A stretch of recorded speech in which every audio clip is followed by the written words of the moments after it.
Yes, welcome back to Classic Dirt Bike TV as we continue to take a look at more examples of those vintage and classic racers from back in the day. And in this next video we've got another couple of lovely examples for you to take a look at. Now, these two bikes that we're about to feature, if you were living in and riding in Central Europe in the late 1980s and early 90s, then these bikes would probably be quite common and well known to the riders of that period. But if you were living in the likes of the USA, maybe these bikes were not so prominent on the race circuit. But there's still a couple of beautiful looking bikes. So let's dive straight into this video and take a look at Stuart and James Newby's lovely pair of 1989 and 1990 Italian Cagiva 125s. Now, this is quite a rare sight to see not one but two of these Italian Cagiva 125s in one place at the one time, because it'd be quite unique just to even see one of these rare Italian Stallions at any kind of race event in these modern times, let alone a nice twin pair such as these that currently belong to the two racing brothers of James and Stuart Newby. Now, on the day that I took these pictures and short video clips, I do remember James and Stuart telling me that one of these bikes was a 1989 model, while the other I think was a later 1990 machine, although as you can see, there's not a huge difference between the two, with maybe just a few subtle changes between the earlier 1989 and 1990 machines. But the other intriguing thing here is that just to see one of these European Cagivas sitting on display as a conversation piece would be in itself quite a rare event, although both of these WMX 125s are not only quite nice to look at, they're both well-used race bikes, and they were pictured here ready to take part in a Scottish classic race event at Slamannan near Falkirk in September of 2024.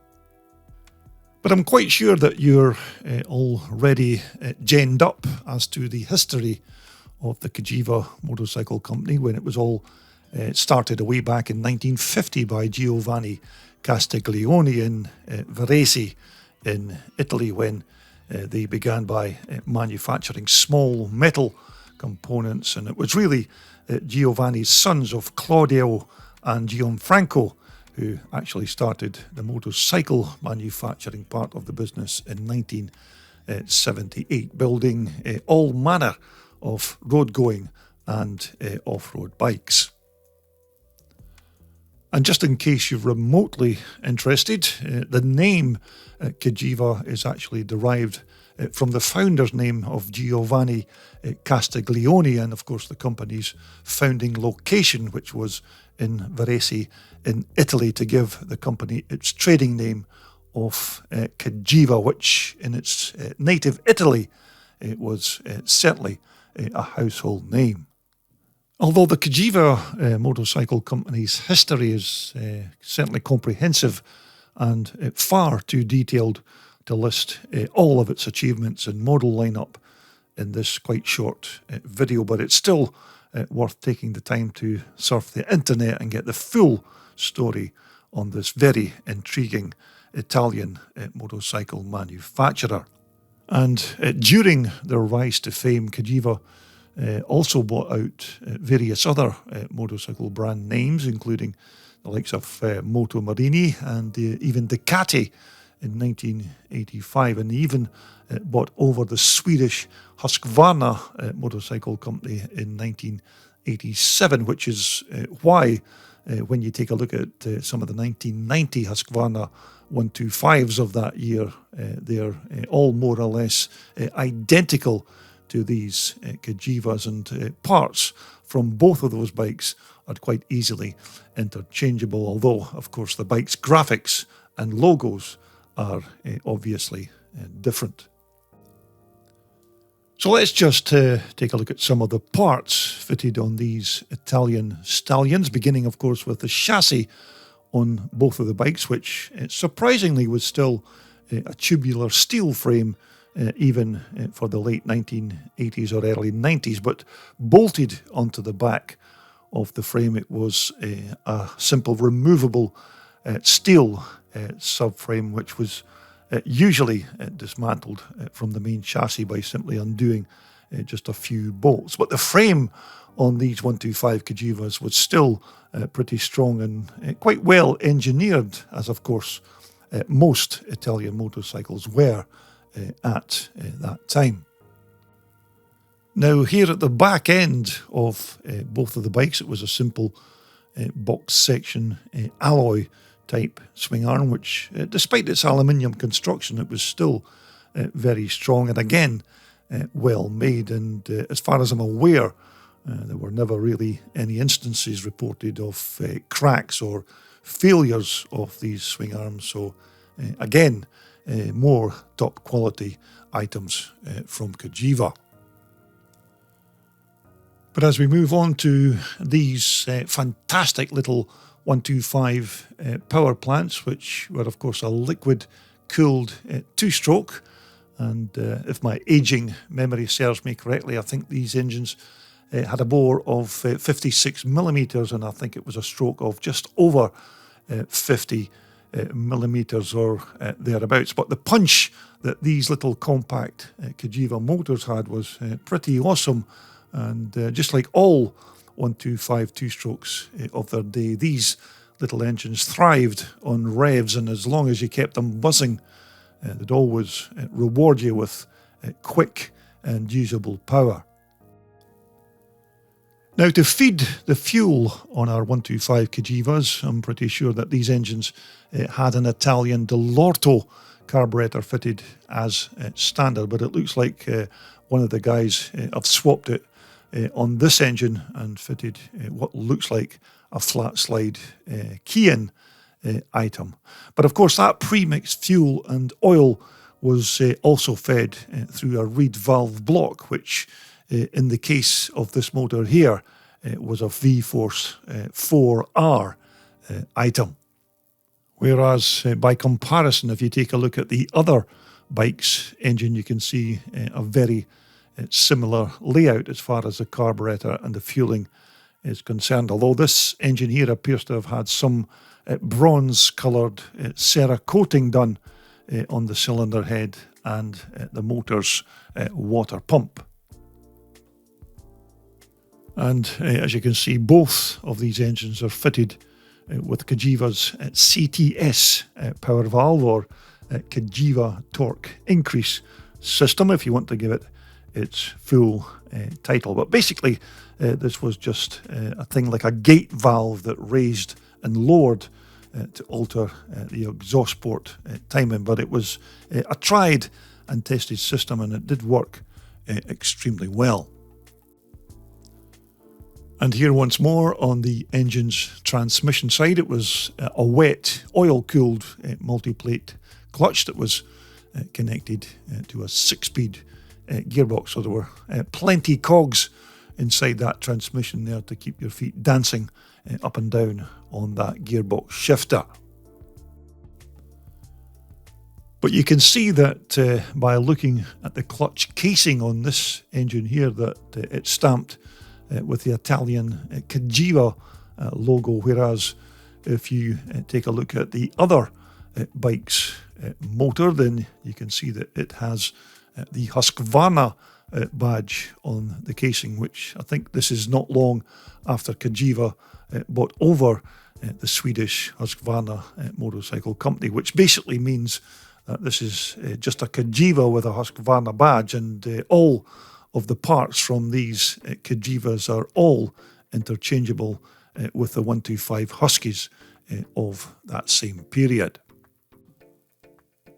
And as we move around onto the engine's ignition side, I'm pretty sure that it was a CDI electronic motoplat ignition that supplied the sparks on these little firecrackers. And to get the engine fired into life, it was usually just a couple of short stabs at this alloy kickstarter that was enough to get our 125 up and running.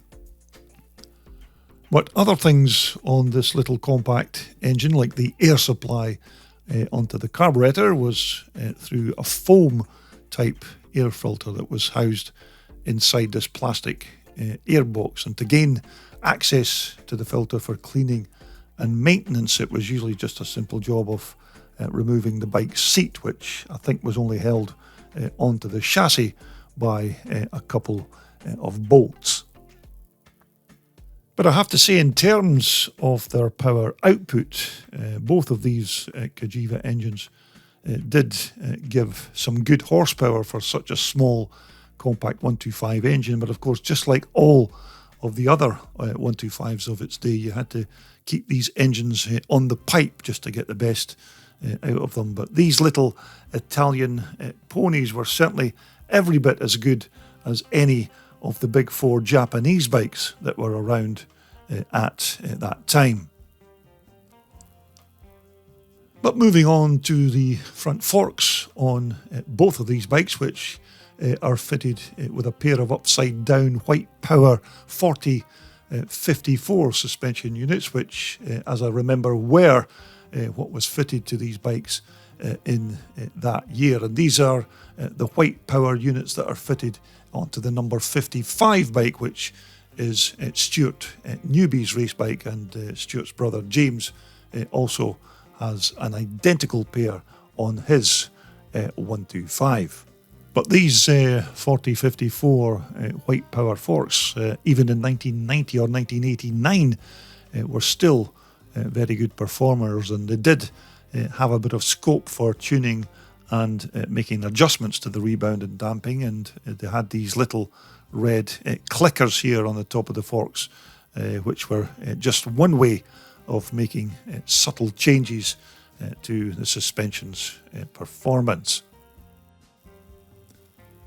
Now, stopping power for our pair of Cagivas was supplied by a disc brake and hydraulic single pot caliper, which unsurprisingly is an Italian-made Brembo system, which, despite it being just a single piston affair, these Brembo brakes were, and in fact they still are, state-of-the-art motorcycle stopping systems. And you can see that this particular caliper has had another bronze-coloured Cerakote coating. And again here on the back of both of the bikes, it's an almost identical pair of Brembo calipers and brake disc, or rotors, as I think you call them over there in the USA. But once more, this was just a single piston caliper, but nevertheless it did have good stopping power with enough force to haul our 125 to a stop, because this wasn't exactly a heavy monster of a bike. I think they only weighed in at around the 190 pounds mark, so it wasn't exactly a heavy machine. And again, you can see that Stuart's bike here has this nicely turned out polished alloy swing arm, while of course James's number 5 bike has his alloy swing arm painted black. So while both of these bikes are more or less mechanically identical, you can see that each rider has put their own individual identification to their particular bike. So as we take a look at both of the suspensions at the back of both of these bikes, you can see that James's number 5 machine here has kept the stock original white power piggyback rear shock on his bike, whereas his brother Stuart has opted to go for a much more upmarket Swedish-made Öhlins piggyback part. So although both of these bikes do have slightly different suspension setups at the rear, both of them are still of very decent quality. And as far as the performance of the rebound and damping is concerned, these are still without question 2 top suspension systems. Now, both of our WMX 125 Cagivas still have their stock original exhaust expansion chambers fitted, which is quite remarkable after more than 35 years of track action. And although they maybe look like they're virtually ding and dent free with absolutely no damage that I can see, I'm pretty sure that just a quick rub down and repaint would more or less bring these parts back to as brand new condition. And also here at the back of the bike, the tailpipe appears to be the stock standard alloy part that Cagiva fitted to these bikes at their Italian factory. And this part here, once more, has been deliberately kept small and neat and tidy just to keep the compact nature of these little bikes. And as you'd expect, there's also quite a nice little crack from this tailpipe when that two-stroke 125 motor sparks into life. Now, naturally, for the late 1980s or early 90s, most of these kind of off-road bike manufacturers were all using plastic to make their bike fuel tanks, and the European Cagiva company were certainly no different in that respect. And this fuel cell here on our two 125s usually held around the 2 gallons of free-mixed fuel, which was usually more than enough gas to keep our buzzy 125 engine happy on even the longest of race days. And bolted onto the side of the bike's fuel tank were these air scoops that were there to direct the oncoming air into the radiators for the engine's cooling system. And our Cagivas had a radiator fitted on either side of the frame's front down tube. And to top up that coolant, it was just a simple task of waiting until the motor cooled down and then remove the filler cap on the right-hand side radiator, where you could then top up that precious coolant. But in terms of the bike's comfort for your backside, I do remember these Cagiva seats did have a bit of a reputation for maybe being a bit on the hard side, with not a lot of foam padding to help cushion those bigger bumps that you would experience on the track. But they were certainly long enough to enable the rider to shift his weight from the rear wheel to almost sit right on top of the fuel tank if he wanted to try and help the bike make those tight turns. But these elongated bike seats that creep up the back of the tank are now very common on almost all off-road motocross race bikes. But as we move on to the business end of our two WMX 125s, most of the original Italian controls on both bikes have now been replaced with much more modern parts, including these rental handlebars and its associated bar pad there on the top. Now, the throttle gasser is an Italian Domino twist grip, complete with its rubber cover, and the clutch and the throttle cables have again been replaced. But another good addition to the rider's cockpit is this engine kill switch, which of course is a good bit of extra security to have to be able to shut down that Cagiva engine in case of any kind of emergency. So there you have it, a double treat for you there, and a quick look around James and Stuart Newby's 1989 and 1990 Italian 125 WMX Cagivas. And as I said, it would have been rare enough just to see even one of these little Italian ponies, let alone see these two in the one place at the one time. And just as an added bonus, both of these bikes weren't just nice to look at, they were both soon to take to the track. And I have managed to edit together just a few micro clips of both of these machines in action. So let's just see if we can take a brief look. So you can just ignore the commentary that's attached to these clips, because that particular commentary was added to what was going down on the day. Okay, so we're going to crack on now with race number 11, and this is the pre-1977s and pre-1989 125s. So just waiting on our official starter, Stuart Riddle, letting the bikes loose from the line. Looks like that man again, number 416, Mike McClurty's made another blinder of a start off the line. So again, coming round in third position is still number 5, James Newby on the Cagiva. Sam Sibbald is just making his way through there on the TT500 Yamaha.